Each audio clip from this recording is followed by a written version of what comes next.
வணக்கம் ஜோதி நண்பர்களே. 2026 வைகாசி மாத கிரக அமைப்புகளின்படி கன்னி ராசிக்கான பலன்கள்.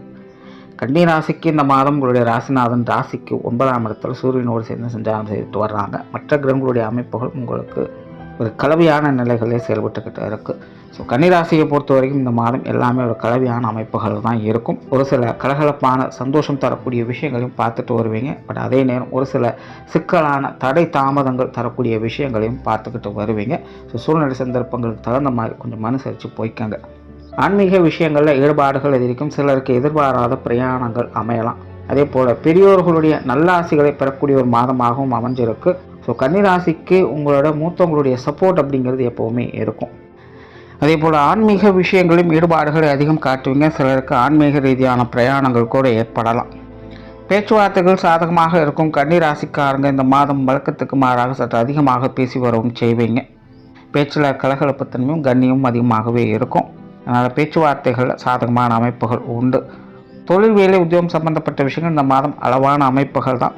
குறிப்பாக உங்களுடைய காரியங்கள் செயல்பாடுகள் சாதகமாக இருக்கும். நல்ல விஷயங்களை செயல்பட்டு நன்மைகளை பார்த்து வருவீங்க.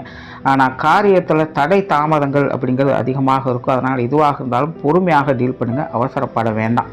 அதனால் தொழில் வேலை உத்தியோகம் சார்ந்த விஷயங்களில் சின்ன சின்ன தடை தாமதங்கள் அப்படிங்கிறதுக்கத்தான் செய்யும். பொறுமையை கடைபிடிப்பதான நன்மைகளை பார்த்து வருவீங்க.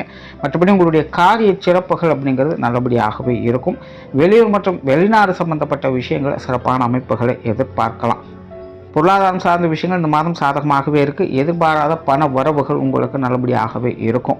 பண தேவைகள் ஏதோ ஒரு வகையில் பூர்த்தியாகும். கொடுக்கல் வாங்கல் விஷயங்கள் சுமூகமாகவே இருக்கும். கடன் பிரச்சனைகள் குறையும். பட் அதே நேரம் கன்னிராசியை பொறுத்த வரைக்கும் விரைய செலவுகள் அப்படிங்கிறதும் அதிகமாக இருக்கும். அதனால் இந்த பொருளாதார விஷயங்களை வீண் வெளிங்கள் செலவுகள் போன்றவங்களை கொஞ்சம் கவனமாக இருங்க. சொத்து சுகங்கள் வாகன ரீதியான விஷயங்கள் நிலவரங்கள் சம்பந்தப்பட்ட விஷயங்கள் வாகன ரீதியான விஷயங்கள் கொஞ்சம் கவனமாகங்க. இது சார்ந்த விஷயங்கள் நன்மைகள் உண்டு. பட் இருந்தாலும் எடுத்தும் கௌத்தம் எதையும் செய்ய முடியாது.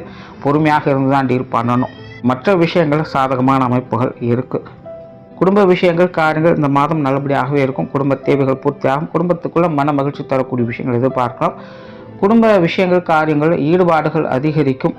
குடும்பத்துக்கு தேவையான சில முக்கியமான பொருட்கள் வாங்கி மகிழக்கூடிய அமைப்புகளும் உண்டு. அதனால் குடும்ப வாழ்க்கை ஒரு திருப்தியான நிலைகளே இந்த மாதம் இருக்கும். குடும்ப உறவுகளும் கொஞ்சம் சப்போர்ட்ஃபுல்லாகவே இருந்துட்டு வருவாங்க. திருமண அமைப்புகள் புத்திரபாக்கிய அமைப்புகள் நல்லபடியாகவே இருக்குது. கணவன் மனைவி உறவுகள் ஓரளவுக்கு சப்போர்ட்ஃபுல்லாகவே இருக்கும். பெற்றோர்கள் குழந்தைகள் வகையிலும் நல்ல விஷயங்களை எதிர்பார்க்கலாம். உடன்பிறப்புகள் வகையில் மட்டும் கொஞ்சம் கவனமாக இருங்க. பட்டும்படாமல் இருக்கக்கூடிய விஷயங்கள் உண்டு. உற்றார் உறவினர்கள் நண்பர்கள் வகையிலும் ஒரு சப்போர்ட்ஃபுல்லான விஷயங்களை எதிர்பார்க்கலாம். மாணவர்களுக்கு கல்வி வித்தை சம்பந்தப்பட்ட விஷயங்கள் நல்லபடியாகவே இருக்குது. மாணவருடைய தேவைகள் பூர்த்தியாகும். ஸோ ஓவராலாக கன்னிராசியை பொறுத்த வரைக்கும் இந்த மாதம் எல்லா விஷயங்களுமே ஒரு சாதகமான நிலைகளே இருக்குது. பட் கொஞ்சம் தடை தாமதங்களோடு எல்லா விஷயங்களும் செயல்பட்டு இருக்கும். அதனால் கொஞ்சம் பொறுமையாக எதாக இருந்தாலும் டீல் பண்ணுங்கள். நன்மைகள் உண்டு. நன்றி, வணக்கம், வாழ்க வளமுடன்.